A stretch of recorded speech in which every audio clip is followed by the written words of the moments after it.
Okay, let's discuss what's happening in the Republican primary now. Donald Trump is reaching new highs in the national polls for the Republican Party, averaging around 25% support in early November. That has steadily climbed to 39% support for Donald Trump in two recent polls.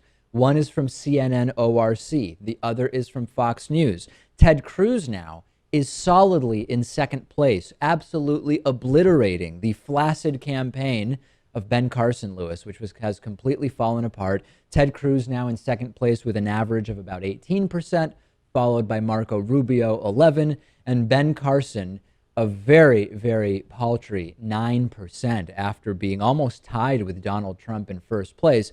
At this point, I think we can say that Ben Carson is done. He never really had a chance, and now that's becoming very, very clear. Now, maybe more importantly, what's happening at the state level in early primary states? Let's look at Iowa on the Republican side. Ted Cruz is ahead there by about 30 to 27.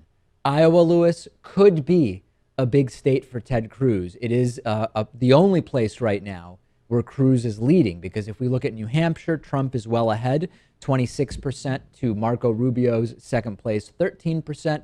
In South Carolina, Trump 34, Cruz 19, Rubio 13. And in Nevada, we really don't have much polling. The most recent polling is from October in Nevada on the Republican side. Trump 38, Carson 22. I would bet any amount of money that there is no more Carson 22 in Nevada if you do a new poll. I mean, Carson has just imploded. Carson, yeah, seems to have completely fallen off the radar. It's unfortunate because I like listening to him talk. Absolutely. Especially about foreign policy. I love listening to him make a fool of himself. Or if you're just trying to do sort of like a meditative thing. I mean, his voice is so monotone, and the words what he says is basically meaningless, so you can just sort of zone out. It puts you to sleep. Yeah, I mean, absolutely. they could make CDs or special music made with his voice just to help you sleep. Not a bad idea. So February 1st is the Iowa Republican caucus. If Ted Cruz wins, but only by a little bit, it may not do that much to alter the dynamics of the race. Trump is really, really surging, Lewis, and we were thinking his ceiling was going to be about 35%, two recent polls at 39%. What is Trump's ceiling? I mean, 39% is not that far from 51%, which, if my math serves me, Lewis, would get him the nomination if he can get 51% of all delegates.